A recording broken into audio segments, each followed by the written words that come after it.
Hello, my name is Bryan Barmore, and I'll be talking to you today about ways to help make better nature photographs. I've been a Virginia Master Naturalist for the past 6 years here with the Peninsula chapter. My main focus is on birdwatching and photography and citizen science projects. I've been an amateur nature photographer for about the last 25 years. My focus on nature photographs has been birds, insects, and landscapes. What I want to talk to you about today is some ideas to get you thinking about how you might make better nature photographs. There's a lot of resources on the internet to learn how to do things like change your camera settings, the effects of exposure, depth of field, and so on. I'm not going to talk about those because those resources are readily available. What I would like to talk about is some thoughts what I'd like to talk about is getting you thinking about ways that you might compose a better photograph. Probably one of the most famous nature photographers is Ansel Adams. And he has this quote that I really like, that there are no rules for good photographs, there are only good photographs. What I take from that is photography is really an art. There's a science to the technical side, getting the settings on your camera correct and so on, but that'll only take you so far. The rest is artistic considerations. And so there aren't a set of rules that you can just follow to make good photographs. But there are a lot of things you can think about that will help make the photographs that you take better, more interesting, more inspiring. So let's start off by talking about what is the critical photography equipment that you should have with you. The first thing that you need to consider is your eye.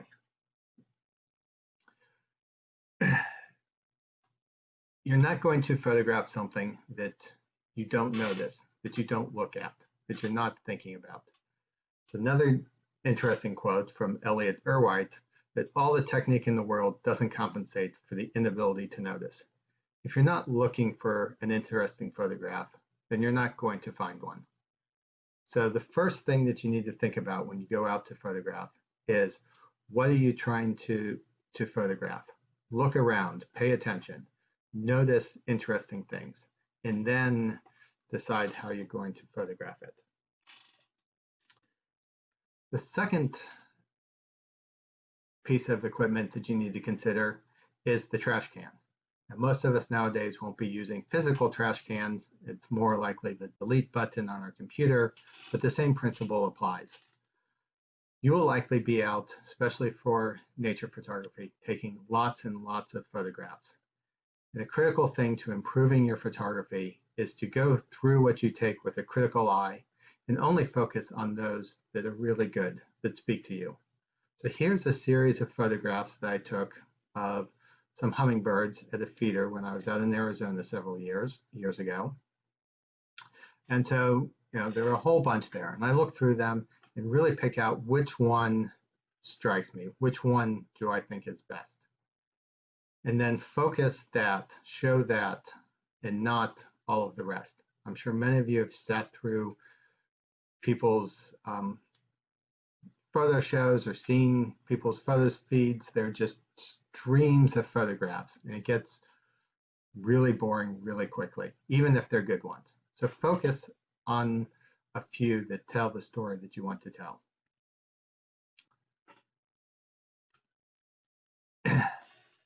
Here's another nice quote. This is from Harry Callahan. He would go out every morning and walk through the city where he lived and take numerous pictures. So he said here, I guess I've shot about 40,000 negatives, and of those, about 800 pictures that I like.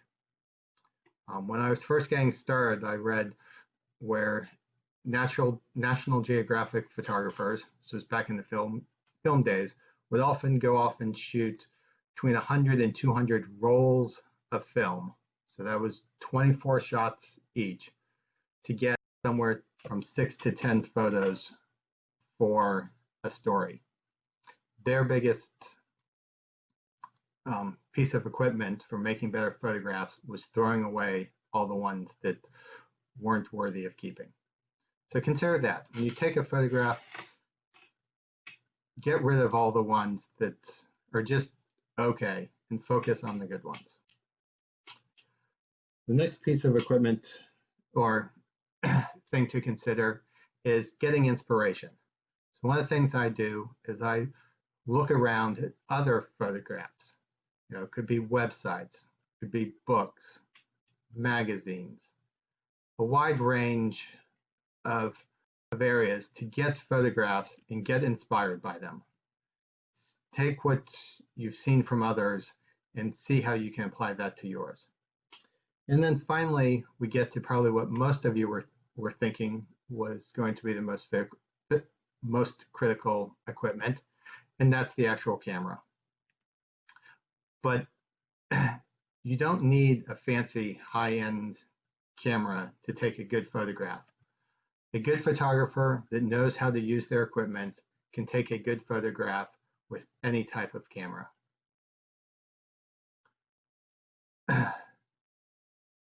So here's another photographer, Sukant Ratnakar. For a photographer, having an observant mind is more important than having an expensive camera. So again, this goes back to picturing what you want to take and then using the equipment that you have to take that photograph. Now, yes, there are some situations where having a better camera will allow you to get a picture that you can't otherwise. A low point and shoot or your camera phone isn't going to have the shutter speed to stop the wings of a hummingbird, whereas a high-end professional SLR probably will. But if you're not trying to take that type of picture, if you're taking landscapes, if you're taking pictures of insects in your backyard, a phone nowadays is a perfectly fine camera to use. So focus on how you're composing the image and not the equipment that you're using to take it. Okay, so let's move on to what does make a good photograph. So the first and most important thing is something that you or your viewers like. If you have a connection to it, that makes a good photograph. Something like this, where I love the colors of this. It really says something to me, the smooth water, but not quite flat, so it has a little interest to it. Or this snowy egret, just kind of strutting through the water, and the reflection adds interest, and I find it very appealing. Or the colors and the simplicity of this tulip picture. All these things are things that speak to me and I enjoy, and I found that at least some of my viewers enjoy. And so that makes them good photographs. Second thing is something that makes a connection with the viewer. This will reinforce them liking it. Something that makes them curious, something that makes them interested in it, something that will make them spend some time looking at your photograph. Like this picture, it takes you a second or two to figure out that this is a flock of geese taking off. And then you start to wonder, why were there so many? What caused them all to take off? All of these things go through your mind and make you dwell and study the photograph. And that's the sign of a good photograph. Or this, where it's easy to personify this, where this daffodil seems to be looking down, either talking to or even weeping over this fallen leaf. It tells a story. It draws you in and makes you think about it.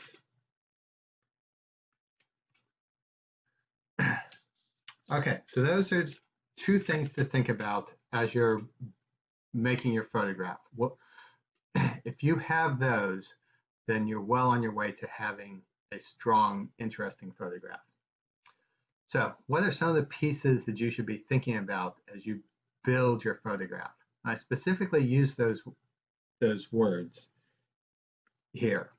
Going back to Ansel Adams, you don't take a photograph, you make it. Again, thinking of this as an artistic endeavor, you need to think about what is in your photograph and what is not in your photograph. Leave out distracting things. Focus on what's really interesting and build that up. This means taking the time to walk around. Your first view at something isn't necessarily the best view that you'll have. Be inspired, be creative, try out new things. Going back to the trash can, try out new ideas, new angles. They may not work, but then you can throw them away. Particularly in today's digital world, all it has cost you is a few seconds to take the photograph and then decide that you don't like it. Okay, so some of the pieces to build on is action, emotion, and dynamics. A photograph that shows some sort of action is one that'll add power and impact. So, like these northern shovelers taking off. This is a much more interesting photograph than just the two of them sitting there, like the one that's kind of out of focus on the right-hand side. If that was all these three were, it would be interesting. They're colorful birds, but the fact that they're doing something adds appeal to the photograph. Or these whales caught in mid-feeding. You can feel the action, the something going on. It draws you in, makes you think about what's happening, the anticipation of what's coming next. These running sanderlings, they're in motion.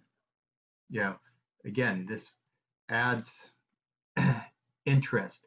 The fact that it's slightly angled, there's repetition between them. All these things add dynamicism to it, and it makes it more interesting than just a flat, straight-on portrait of a single bird standing on the beach.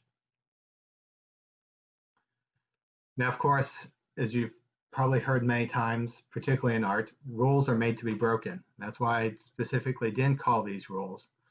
But this is a case where what I was going for is actually just the opposite of action. I saw these two birds standing there asleep, and this was just such a quiet, peaceful, reflective situation. I wanted to capture that. So it's very simple, flat color palette. The two birds just standing there, very stoic. The reflections on the very flat water. This is all very calming and smooth, and that's what I was going after here. So again, think about what you want to communicate and then make the photograph that communicates that.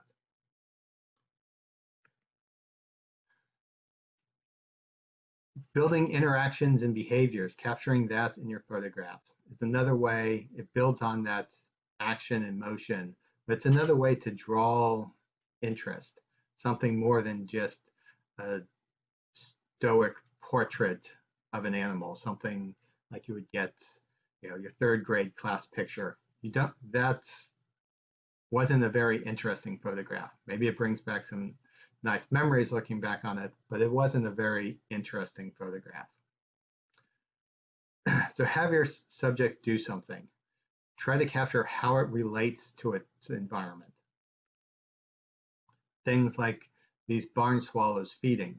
So I came across this, I saw the young one sitting on this branch. If it was just sitting there, that'd be an interesting picture. It'd be, could get pretty close up of a barn swallow, something that you don't see every day. Interesting. But then I saw that the parents were flying around. And so I waited for one to come back to feed it. And so I captured this relationship between the two of them. And they were doing something. It tells a much more compelling story than just one of them sitting there staring back at me. Or this eagle and red-tailed hawk engaged. They were fighting over something. There's a relationship between these species going on. Again, adds interest, action. You learn something about the birds from this photograph. Or these common murres. So when I was out this day, I was on an island up off the coast of Maine and took thousands of photographs. We were in blinds. It was set up for bird watching and photography. And there were thousands of birds around. I took thousands of pictures. It probably took me 2 weeks to go through and process all of them. But this is one of the most compelling ones because instead of just sitting there staring at me or looking off into space or something, they're actually interacting with each other. We're seeing some potentially mating behavior here, some courtship. It's a really interesting story. It tells us something about these birds. And long after that trip, this remains one of the more compelling images that I took that day. Or this great blue heron. You know, it's easy around here to get nice pictures of great blue herons standing on the water side, you know, looking tall and majestic. It's one of my favorite birds. But this time I actually caught it in the middle of fishing. It's doing this to stir up fish and then snatch them out of the water. It tells us something interesting about the bird and its behavior. Something much more compelling than just the static portrait. Or even something like this osprey. And it's a nice soaring picture of this bird. We can see how it's interacting with its environment. It's captured this fish. It's taking it back to its nest. We can fit this into a story about the bird. We learn something about what this individual is doing. It obviously has young that it's feeding. It has a mate waiting for it on its nest. All these things add interest to the story. Or the spider. You know, again, summertime here in Hampton Roads, it's easy to find lots of spiders, especially if you go out first thing in the morning. Spiders and webs, and you know, they can be very beautiful photographs. But this one's a little different. We can see it actually in the middle of wrapping up some prey. It tells us something unique about this individual in this species. The interaction doesn't necessarily have to be with the environment. It can be with the viewer, like with this praying mantis. I find this very compelling. You know, it has a very human-like face, the large forward-facing eyes, the mouth. It's staring at you. You know, you feel like you're somehow communicating with this, even though it's a photograph. Much more compelling than if it was just looking off on the left or staring down or something. So think about these things. Think about how the subject is interacting with the environment, or you as the photographer, and eventually the viewer. Another interesting technique to add is getting repetition or echoes in photographs. So this reinforces your subject or a point that you're trying to make. So look at this photograph of daffodils. This is in my backyard in front of some trees in the back. Your focus is really only on one of them. Only one of them is in focus. That's what draws your attention. But you can tell that there's a whole bunch of these here. There's a wide swath of them. The color stands out, the shape stands out, and it reinforces that there's more than just one of these, that your focus is drawn to one of them, but you know how it's existing with all of its neighbors around it. Repetition and color echoes is one of the prime things that artists use to reinforce parts of an image. Here's this purple aster. Again, you know, that's the sole thing in focus, but you can tell that there are all these other ones. That color repetition throughout it makes a very pleasing picture to the eye. Or these sanderlings. So I showed a different view of sanderlings earlier. This was from the same day. But you can see there's this repetition here. They're all in the middle of feeding. It provides some commonality. It reinforces that story. The diagonal line adds some dynamic sense to it. One of the things that we can learn from art is, diagonal lines have force, weight to them. Horizontal and vertical lines are much more static. So when possible, try to get something that adds some of that dynamicism, that diagonal line. The tight cropping here also really draws your eye to this repetitive form here of the sanderlings all doing the same behavior. Or these gannets. Again, you have the color and the shape echo there. Your eye, the second one isn't really distracting, where if it was in focus, it might be. Your eye would be jumping back and forth between which one to pay attention to. But here we have one really strong one in the front, and then you have this echo. So it's not alone. It tells you something more, and it gives your eye, as your eye wanders away from the main subject, something else to dwell on that draws it back to the main subject. You can take this to extremes and actually do things like having reflections or true repeating images. So if you look within the water drops, you can see that you can make out the blades of grasses. This large one down here, you can see the plant there. You can see the blades up here and these upper ones being repeated. You have these water droplets, all very spherical all around. And it really adds this repetition and this nice reinforcing sense to the photograph. And it can just be things like having color echoes. So this goldfinch on these sunflowers, they're all shades of yellow. It kind of reinforces it. It gives a nice, simple color palette to the photograph that's also very pleasing. So, doing things like this, just trying to find things where, they're not clashing colors, unless that's what you want. If you want something, to build tension, then you could have things like clashing colors. Here we have similar colors, and that adds a calmness, a serenity to the photograph.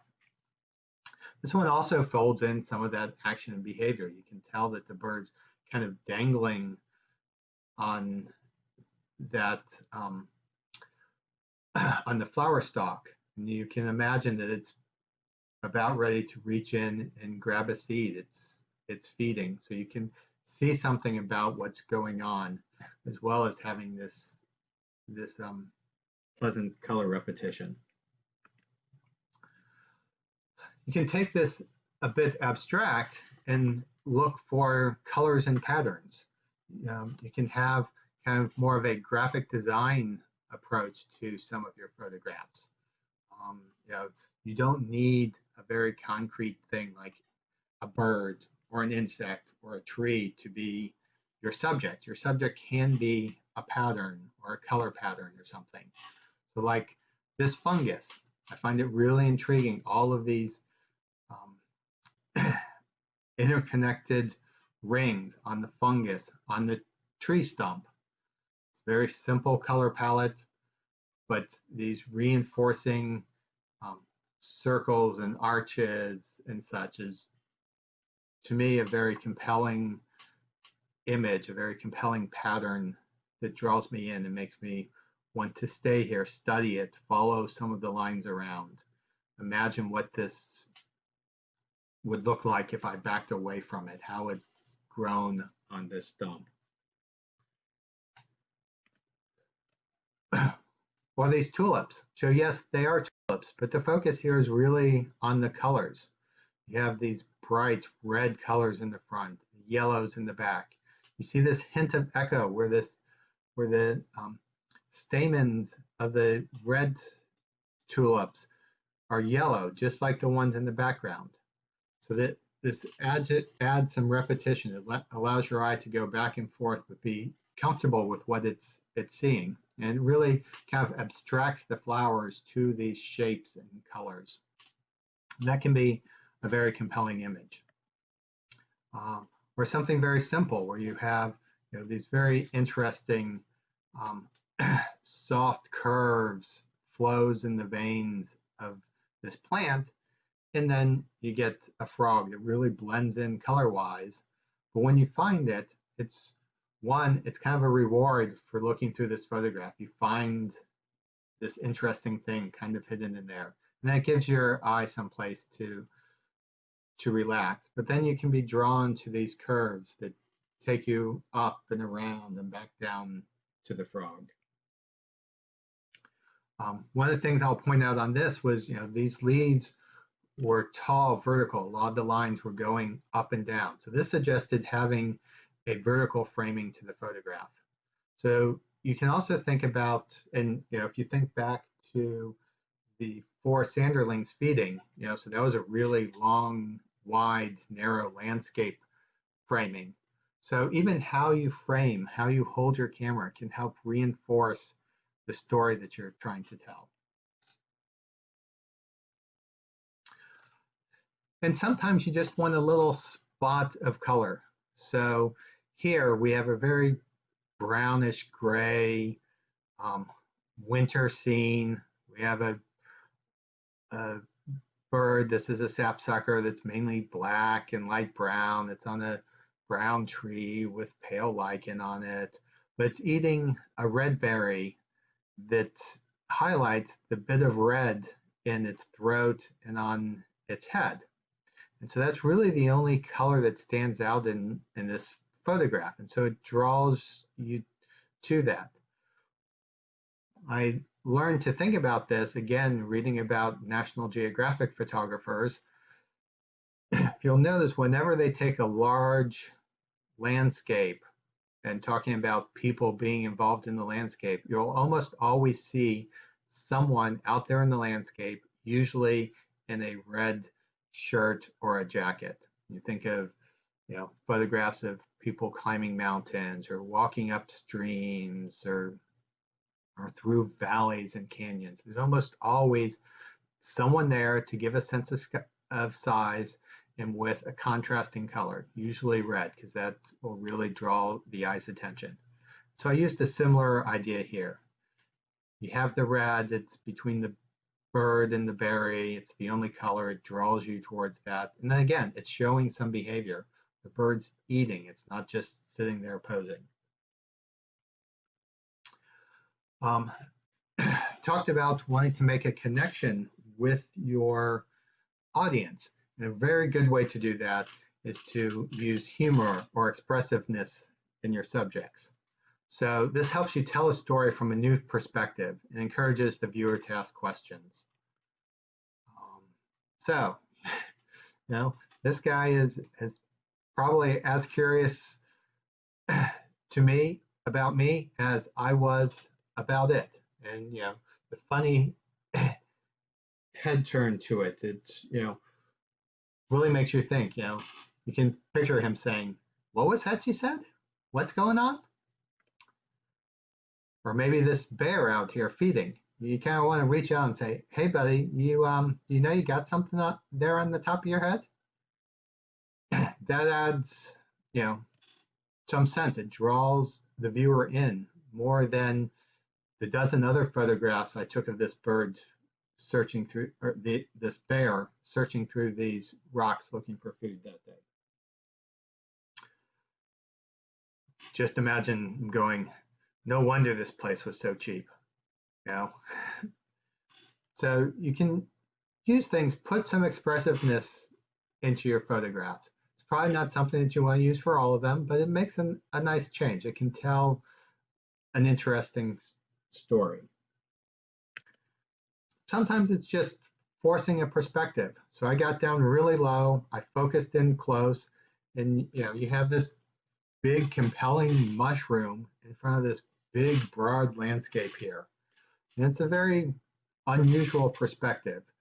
It makes you think about what's going on here, and that helps draw the viewers in. Another thing you want to do is slow down. And this comes in really two senses. Um, one is if you slow down, take your time with your photograph or with your subject, you'll see the world differently. You'll see it from different angles. If your subject is doing something, you may see some more interesting behavior. Creatures are not always doing the most interesting thing right when we walk up to it. But also, with a camera, you have the possibility to change the viewer's perspective on time. And that can be a very compelling thing.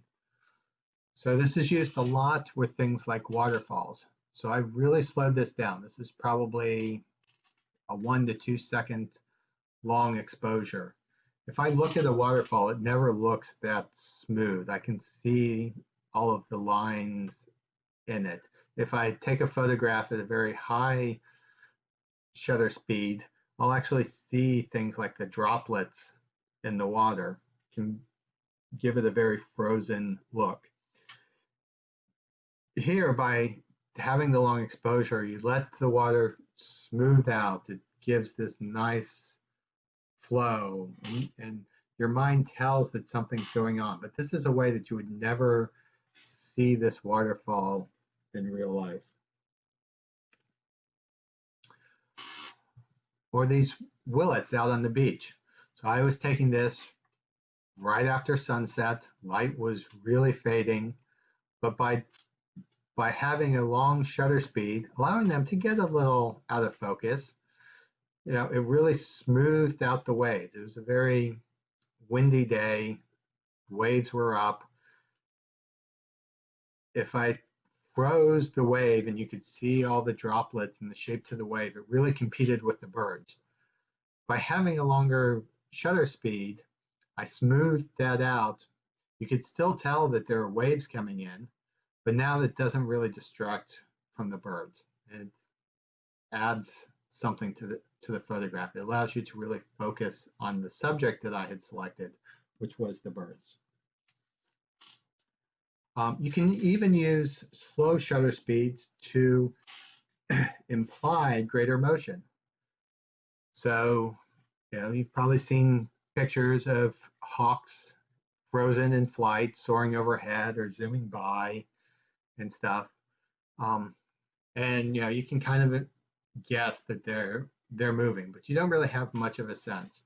By taking a slow shutter speed, panning along with the bird, I really blurred the background, blurred the tips of the wings, so you can really get a much stronger sense that the bird's flying through here. It also helps, again, smooth out that background. This was a field with lots of dry stalks of grasses. And if you saw all those individual stalks, it'd be really distracting from the bird. By panning with it, the slow shutter speed, it smooths that out and makes it much less distracting. Now, I'd like to interrupt this for a second and talk some about the safety and ethics of being out in nature photographing. One of the prime things you need to do is use common sense. Of course, you know, people tell you this all the time, but what you need to do is take a step back and think about this and consciously think about using common sense. It's very easy to get caught up in the moment when you're out photographing and not think about what's going on around you, about what you're doing. Be aware of your surroundings. You know, if you're out walking through the grass, you know, there might be snakes there, there might be holes there might be rocks to trip over, you know, there might be puddles somewhere as you're going. So, you know, you really want to be aware of your surroundings. You want to protect your subjects. No photograph is worth damaging the photograph. Hopefully you're taking a photograph of a natural subject because you find it interesting, because you have some level of caring for it. So don't get too close to animals. If they start looking at you, moving around, you know, you can kind of tell when a bird or a mammal is getting nervous. If it's a bird, if it's perched and it suddenly poops, that's a sign that it's preparing to flee. You've probably gotten too close to it. So move slowly. Don't get too close to the animals.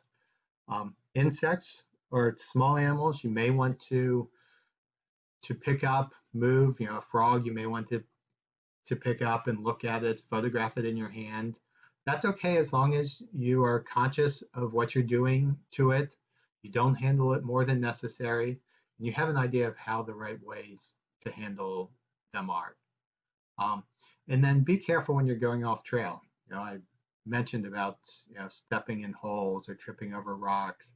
We hear the story every couple of months of some place where someone's trying to get a photograph at a national park or something, and they're kind of backing up, and then they slip and fall off the edge of a cliff or fall down between rocks. You don't want to be that person. And so, that really goes into being careful of where you're stepping. It's, again, easy to get caught up in the moment of photographing. You have almost the right image that your subject's doing something, getting ready to do something interesting. You want to get just a step closer. You don't want to lose track of your subject, but you also don't want to lose you or your camera or something else. So be aware of what you're doing, be aware of your subjects, think their safety, your safety first, and then the photograph. Okay, another thing you can use to help build your photograph is to take advantage of the light that's available. A lot of people refer to photography as painting with light. So your camera captures the light that's out there, and so you can use that to your advantage to help set a mood or set the feeling for the photograph. So you see this picture. You probably don't know where exactly it is, but you can tell that it's cold out. The gray colors, the low cloud cover, all of that kind of suggests that it's a cold place, which it was. So, just using that helps reinforce the feeling of being there, gives your viewers, another emotional tie to the photograph. Here I'm using the light just starting to break through these clouds. You have the crashing waves. You can see the remains of all that sea foam on top. And then you just have the sun barely breaking through the low clouds. All this adds this kind of tension and storminess to the photograph. Or this much more calming,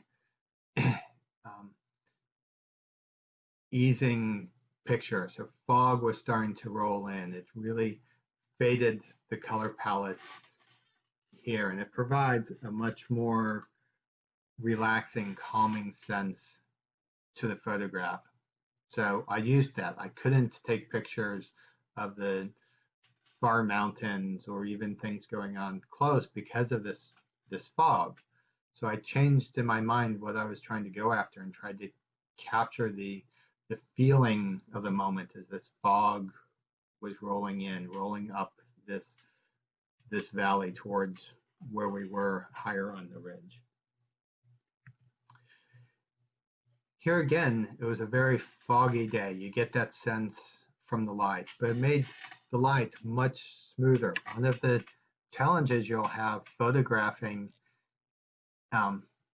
in the woods, particularly in the middle of the day, is that you'll get very contrasty shadows and bright spots from the sun breaking through the trees, and it'll get all speckled with these very bright and dark spots.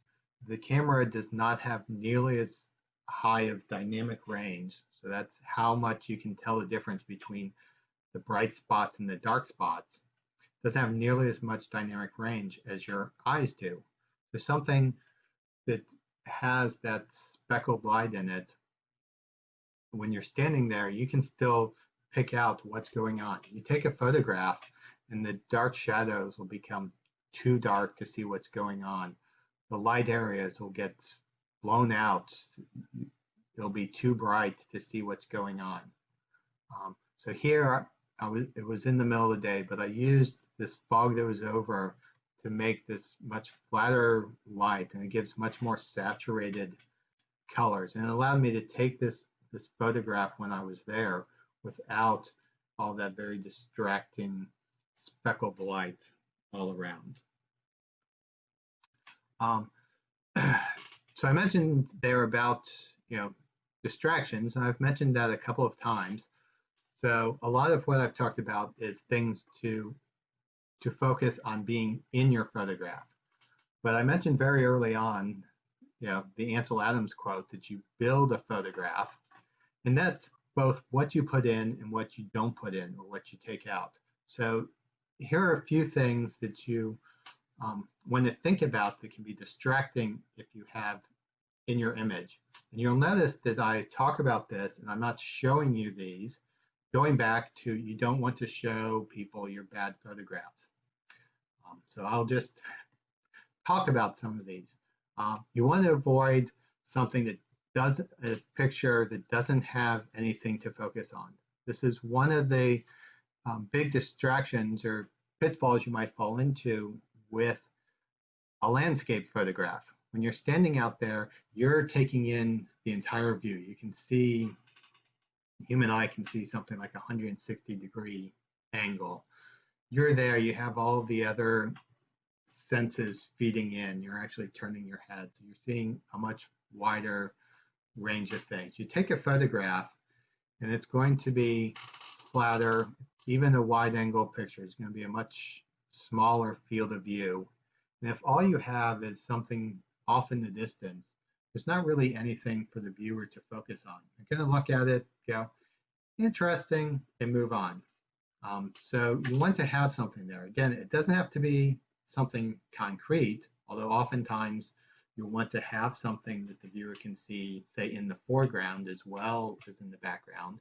But it might be like that mountain fog picture. It might just be shapes or the sense of light that you're going after. But have something that the viewer can recognize is the purpose of the photograph. The inverse of this is having too many things. If you have,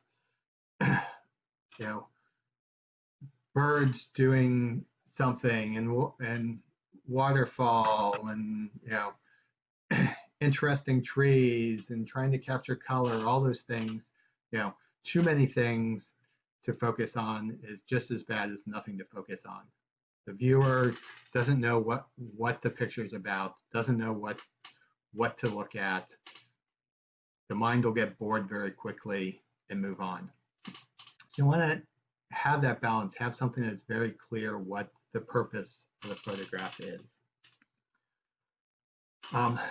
Your eye will follow lines and shapes. If you have too many things or compelling things that are leading out of the frame, it'll take the eye, draw it out of the frame, away, and then you will just move on. So make sure you don't have too many things poking in from the side, or an animal sitting on the side and looking out of the frame is much less compelling than one staying in the exact same spot but looking into the frame, because your eye's going to follow where they're looking. If it looks out of the frame, then they're looking beyond your computer screen, looking onto the wall if you have this printed and hanging on your wall, whatever. It takes you away from the photograph. You want to try to do things to keep the interest in the photograph. And finally, this is very easy to do with animals, is get their butts. As we approach animals, they're often turn away from us. They may start to flee. Again, that's probably a sign that you've gone a little too close, or maybe they're just ready to move on, and they're going to move on away from you instead of towards you. But a large majority of the pictures that I end up throwing away or because I got the backside of birds. And again, having said that you don't want these things, there are times when you actually do want them, but you want that to be a conscious, deliberate choice. So things like this yellow-rumped warbler, where the spot of yellow on its rump really is what's interesting, what I wanted to communicate with this photograph. So the bird's looking away. It's not, the bird by itself's not that interesting. I got its backside, but in this particular case, that's what I wanted. I wanted to show this little spot of yellow, which you often don't see when the bird is perching. And this was a very nice specimen with the yellow showing and nice colors in the background. So not a super great photograph, but it tells something that I was trying to tell. Here's a picture of a Luna moth. I like it. I think it's a pretty good one.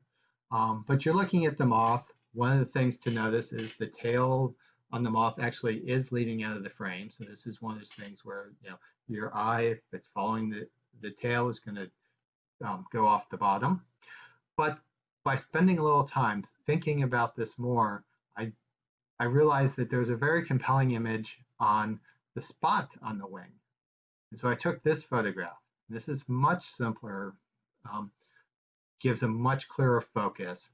And I actually find this a more compelling photograph. The other one's interesting. It shows the specimen nicely, but I find this a much more interesting photograph.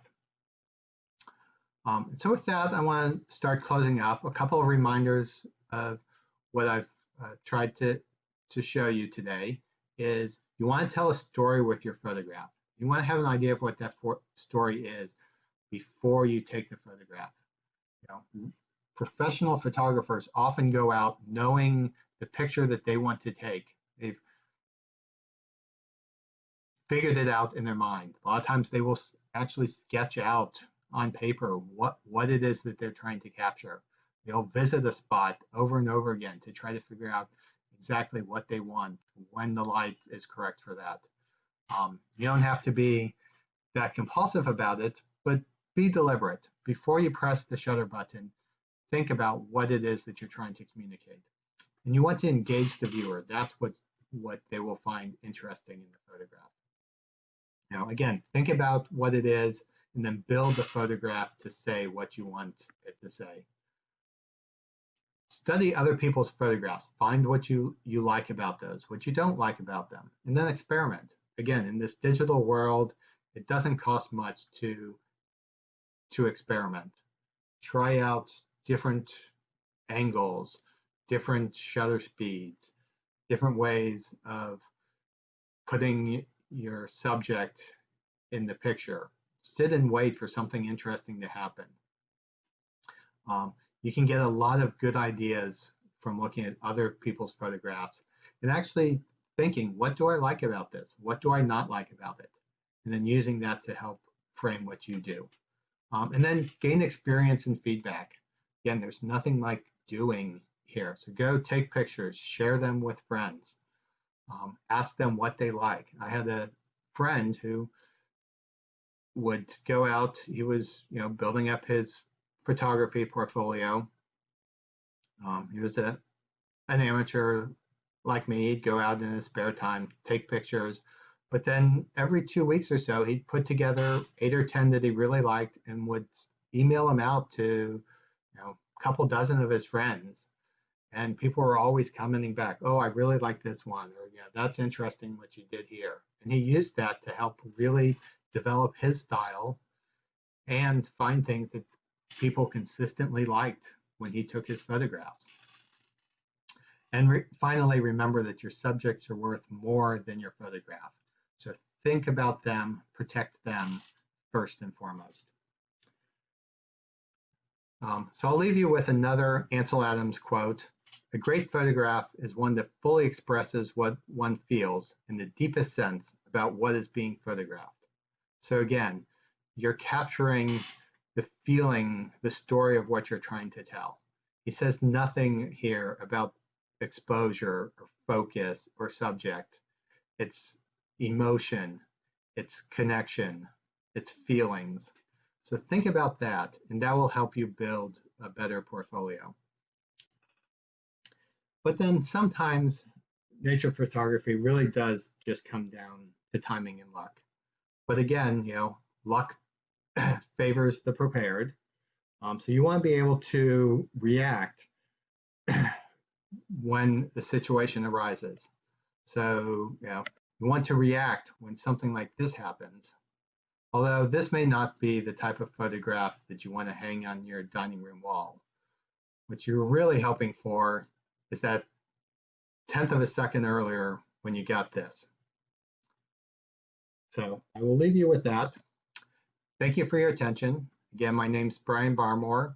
If you have questions, have feedback, want to see some of my other photographs, you can visit me here at www.pbase.com/gbheron. I told you great blue herons were one of my favorites. And again, thank you and have a good day.